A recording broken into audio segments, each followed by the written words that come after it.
Thank you, Evgenia. Thank you, Marta, for the kind invitation, and everyone who is online.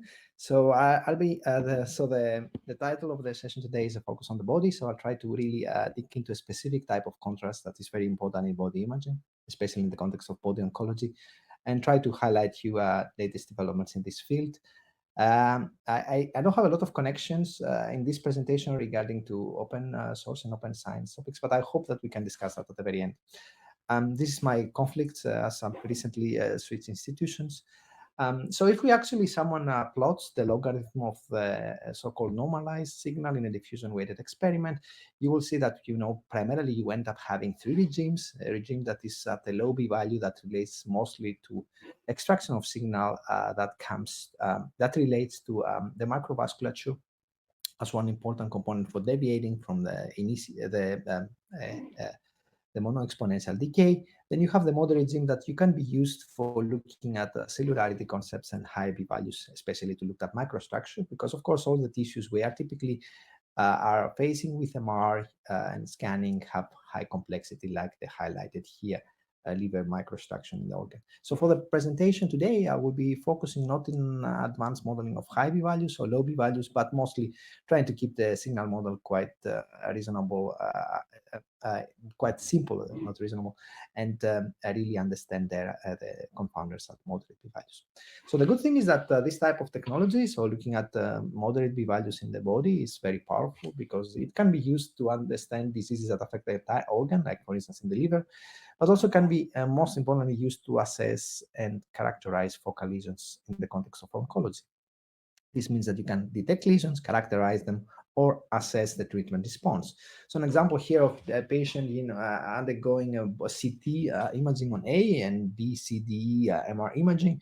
You have here a given type of lesion that shows up at different appearance at the different stages of the dynamic constants and scan. And when you actually start looking now at the diffusion weighted images, you can see in the surrounding regions inside the liver, you can find more lesions exactly because of the restriction of the diffusion process and within the hypercellular tumor. Metastasis in this case, because it's very small. So you have like the possibilities to look at multiple type of images from the abdominal imaging protocol, and then you can basically be depending on the appearance of the signal on the low b-value, high b-value, and the apparent diffusion coefficient map. You can get information and characterize lesions with a benign, malignant, or they are simply T2 sign through. And this is here an example of finding exactly this type of information by putting all the scans together. So in this case, you have mostly qualitative images, a quantitative image, which again still is used as a black and white contrast in terms of despite its quantitative nature. In addition, you can have you would be able to use diffusion, and especially the quantitative side, the ADC map here for assessing treatment response or shifting to potentially higher diffusion ADC values after treatment. And of course, the whole endeavor here is if you can actually do such type of experiments immediately after a therapy to really predict the therapy effectiveness in a very early stage. However, the problem is that the diffusion weighted imaging is affected by a very large number of problems, and this is here a slide coming from the write-up of the Quantitative Imaging Biomarkers Alliance, or the KIBA profile of RSNA for body WI. So you can have low SNR, like the example here, because exactly you have a liver that has a lot of iron, and iron shortens the T2. We can have the sensitivity of single shot API acquisitions because of the low bandwidth in the phase encoding direction and the sensitivity essentially to artifacts. This is an example of a case here that has clips, which can be very common post-operatively in many of these patients. And you can have the sensitivity to motion, like here, if you see actually look at this specific region on the left river lobe, we have signal on the B equals 0 at the 750, the signal is simply gone. However, the really ugly part is that despite of these artifacts, like if you actually try to do quantification, the ADC quantification is really shows a very large variability. This is here a slide from a publication in radiology in some years ago, highlighting especially, for instance, the case of the liver. You have an entire range of different numbers, which of course for a case of a healthy liver should not be varying so violently. So you clearly have the confounding effect, additional confounding effects, and quantification is really is hindered because exactly of these effects. So what are you actually using to perform this type of exams? In the majority of the case, and especially if you think about in a clinical routine, you will have a single shot diffusion weighted TPI acquisition. So you have a single shot readout here at the very end to minimize the sensitivity to motion effects. And in the simplest possible approach to encode the diffusion process, you will have a pulse gradient spin echo diffusion encoding simply to minimize the echo time for a given value. When we are looking at the abdominal or the pelvic cavity, we still have this high sensitivity to physiological motion. This is not motion that is involuntary; it's already there just because of the patient needs to, or the subject needs to breathe and the heart needs to walk. So on the one hand, we can have, the entire abdomen moving up and down here as highlighted on the movie on the right. But even if we actually trigger our acquisition and then always basically perform a breath hold if you want, and the respiratory motion is taken out, we have also the heart on top of it and all the vasculature really pulsating to the surrounding organs. So respiratory motion is there, cardiovascular motion is there, and cardiovascular motion includes both the pulsation of the heart, but also the pulsation of vessels, large and smaller. And you have on top of that these two physiological cycles are highly subject dependent. So in other words, you have here the respiratory signal and the pulse oximeter signal for one given volunteer. And the given volunteer, the results are entirely different. So you need to have strategies to take into account the underlying physiological signals. If we actually take a closer look on what are the implications of physiological motion in body DWI, on the one hand, we have the respiratory motion-induced artifacts that are actually important in the context of modulating the phase even far away from the diaphragm, so from the lung, if you want, abdominal interface. You can have like intervoxel dephasing effects, as we'll see later, throughout the organ, or you can have simply slice mid-registration effects.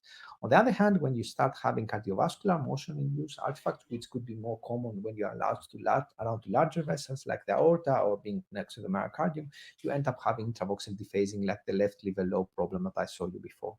I would like to show you over the next 15 to 20 minutes examples on how this type of motion problems can affect liver diffusion imaging, kidney diffusion imaging, prostate diffusion imaging. I'll start with the prostate because let's say this is the area that's the farthest away from being affected from the diaphragm motion or the pulsation of the heart. If we actually look at the cine image here on the sagittal plane, of a given volunteer, we see that we have the respiratory motion. There is a little bit of motion here that we have in the context of the upper part of the bladder, and then also the prostate has some very small displacements. Displacements is of the order of a very few millimeters, but interestingly enough, when we actually perform a diffusion-weighted experiment, in the phase of the measurement, we actually encode also the type of motion that's underlying. So if we perform a continuous diffusion experiment at a very low p-value, very short TRs, to do that very rapidly, and we plot actually the phase over the prostate, which is a very small organ, we see here in red the modulation of the phase, which looks like it has a frequency that tends to correspond to the frequency of the respiratory signal. If we actually take this previous phase information and we actually are estimating over the organ a constant phase, a linear phase terms, we see that we have components in both scenarios here, both of the constant and the linear phase terms, that tend to actually have a frequency peak that is very close to the frequency peak from the breathing curve. What does this mean in the context of prostate diffusion imaging? It means that when we have a linear phase in image space, we'll end up having a shift in K space. And in most cases, this is not very detrimental, but once we start having very strong K-space shifts, like for instance, an example from an older paper highlighting this concept in the context of brain imaging, you start having, a partial Fourier acquisition here on the left, you have motion and the center of K-space exactly because you have the rotation, it will end up shifting. And when it shifts actually to the wrong direction, it will move away of the sampled K-space area. And then because of that, we will have serious artifacts. So can we use partial Fourier encoding in prostate diffusion weighted imaging? This is here an example showing you if you actually instruct the subject to breathe very heavily, that if you repeat the same type of experiment, you will start having a lot of these outliers, this signal loss patterns, and these signal on patterns would be higher the lower, if you want, the higher your partial Fourier factor, or the higher how much less of K space you actually acquire due to partial Fourier encoding, and then this will actually be reducing a lot of reproducibility of your signal. If you actually look at the case of the shallow breathing, in most cases you're actually quite safe as long as you don't go to the edge of the partial Fourier encoding factor. And this just here is a quantitative analysis of this effect in the context of the different zones of the prostate. So to summarize, it's even in organs that are quite far away from the primary source of the respiratory signal, phase modulations can occur, and acquisitions like partial Fourier encoding have to be actually carefully tailored to these needs. The other area I want to now start going is going more upwards, so in an area that's affected primarily by the respiratory signal. Here is an example of a coronal cine image, just seeing as the movement of the kidneys. The kidneys are relatively larger organs. They tend to have higher, longer T2 relaxation times. They look relatively bright. They can have a range of pathologies and also can be quite important also in the context of oncology. And in this case, like we have an organ that primarily moves up and down, it also moves a little bit in the anterior posterior direction. But very interestingly, if we actually, even if we trigger and we repeat the experiment, we see that many times we end up having, one of the kidney might be just completely lost. It's exactly because there is very strong intravoxel dephasing here on the top because of respiratory motion. So how can we mitigate for this effect? One idea is to really make that phase look flat, and the way to do that is going away from the pulse gradient spin echo design to a velocity compensated design. So basically you take the first gradient moment and you set that to 0. The easiest way to do that is by applying the symmetric gradients around the 180 refocusing pulse. And the disadvantage of this more simplistic design is that you have some available time here on the left, where you would like ideally to use it to induce diffusion encoding. And the way to do that is to extend your actually diffusion gradients to the left and make this type of diffusion gradient to the left side asymmetric compared to the right side. When you do that, you end up having accumulation of phase within that period that actually does not fully compensate for the so-called concomitant gradients. And because of that, you might need to take into account to have an adjustable solve for concomitant correction. So there are a lot of designs out there, and actually there's a lot of different codes, which including open source routines on how to design that. In our case, we had really a pragmatic approach on how to design these gradients, and we implemented on the fly on the setting of our vendor. And we basically took a given type of timing, the appropriate constraints in terms of timing, in terms of nulling the 0 and the first gradient moment, and nulling the gradient concomitant phase terms to be able to finally estimate all the waveform timings. So how does this look like? So here is an example of a respiratory triggered scan performed at different averages. So you have here the pulse gradient spin echo experiment and the asymmetric velocity compensated. You see here, especially the right kidney is much better in terms of stability of the signal. And if we actually take a look on some of these instances where the signal is simply gone, yeah, indeed, the phase now stabilizes a lot. And if we actually take a closer look in the context of the ADC, we see that we have an ADC in a respiratory trigger acquisition, especially at short respiratory trigger delays, that tends to overestimate the left or the right kidney. Here's more an example on the right kidney. And then when we start actually having the application of the asymmetric velocity compensated gradients, of course, the echo time is longer because we need to apply these velocity compensated gradients, and the echo time is increased. So the map looks overall noisier, even for the long T2 signal of the kidney, but we have in general more consistent ADC quantifications in both kidneys across trigger delays. So the kidneys is an example of a tissue that is mostly affected by respiratory motion effects from the confounding effects that I'm really explaining today. The other area where things get more tricky is, for instance, the liver, where you can have both intravoxel dephasing effects, slice misregistration, but also the intravoxel dephasing in the left liver lobe. And the most famous example is really this left liver lobe structure, where you get signal loss because of intravoxel dephasing and end up having an overestimation of the ADC as highlighted on this slide. So how do you actually deal with this problem? Of course, there are many ways you have a single shot acquisition, so you can think a lot of different ways to make the acquisition insensitive to motion. If you think of this two-dimensional axis, two-dimensional plotting in terms of SNR efficiency and sensitivity to motion, we have a single shot diffusion weighted DPI plus Fourier plus a Fourier would be one way to have high SNR efficiency, but being very sensitive to motion. In this case, you have to again be careful in the same scenario like before with respect to partial Fourier, because you end up in one case on the sample of the on the sample region of the K-space or outside of it, and similarly to the example I saw you before, you can have like complete signal loss or ripples being appearing. So when you actually design your homodynamic construction, one of the ways to actually reconstruct this partial Fourier data, you need to take into account appropriately where is your maximum K-space signal compared to the homodyne filter that you use, and then update the homodyne way and approximately center the filter.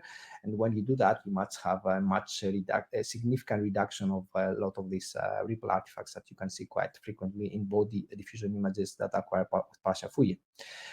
When you actually now move and you try to improve a little bit the sensitivity to motion, you can think of two ways to address that. To address in one case the respiratory motion, in the other case both the respiratory and the cardiac motion.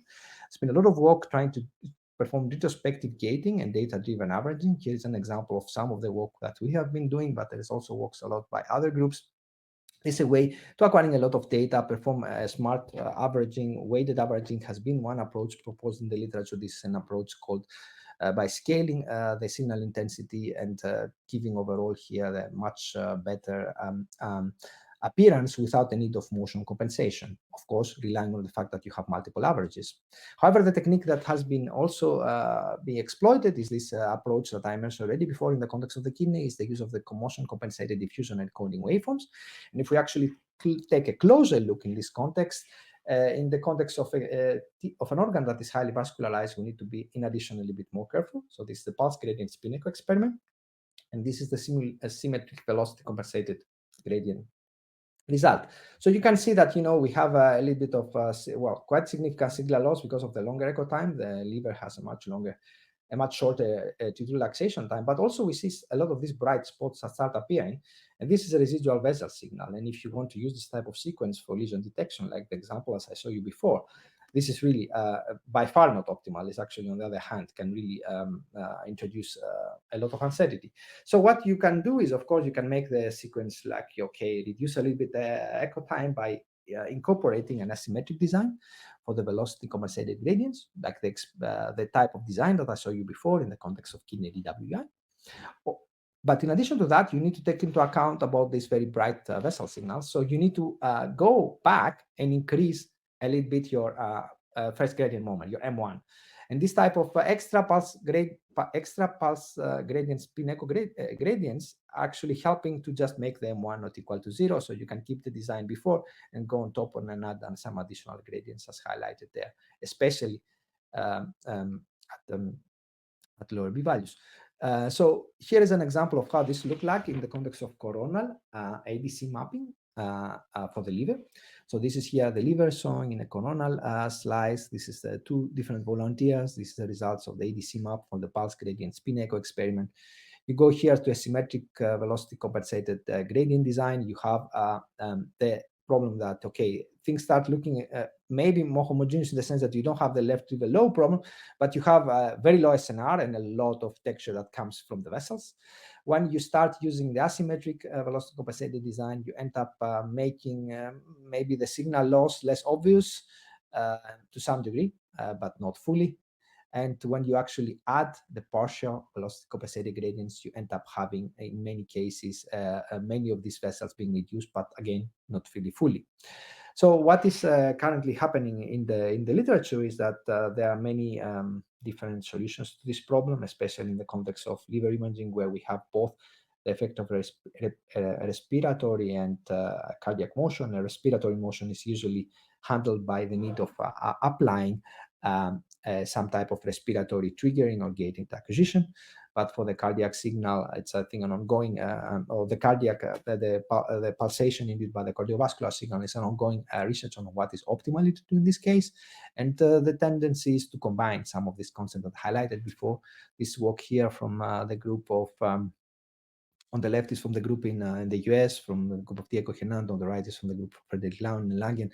This is different ways to actually combine the motion compensated diffusion and coding paradigms with averaging, with the goal always, if you in this plot, what you see is the type of liver segment acquisition, so the type of ADC values you get at liver in different segments, liver locations within the liver, and how stable is the ADC across the different locations. So in summary, I was trying to highlight you over the last 20 minutes on how important motion is in body diffusion imaging. This can be important also in organs that are quite far from the primary source of respiratory motion, like some examples in the pelvis. You can have, of course, respiratory motion inducing serious problems with slice space registration and intravoxel dephasing throughout the organ, like in the kidney. And you can have even higher complexity when you have also, in addition, the cardiovascular cycle affecting the signal. I saw you an example on the left liver lobe in the context of pulsating effect from the surrounding heart, but also you can have the same thing, for instance, in abdominal organs allowed large vessels that also show pulsations. Velocity compensated diffusion waveforms can be shown in premises to increase the motion robustness of body diffusion imaging, but they not always fully compensate for motion effects. And I think I tried to be very fair about describing the results before, and the need to combine multiple solutions to or existing solutions to that problem, and maybe even refine them further. And the SNR performance of these methods depends highly on the underlying tissue T2 relaxation times, and this is where really the improved gradient hardware and the stronger gradient the gradient calls with much better specifications in terms of maximum gradient are really where play a role. I'd like to finish by thanking the different people, different collaborators at different locations, and be happy to take any questions you might have. Thank you again for the invitation.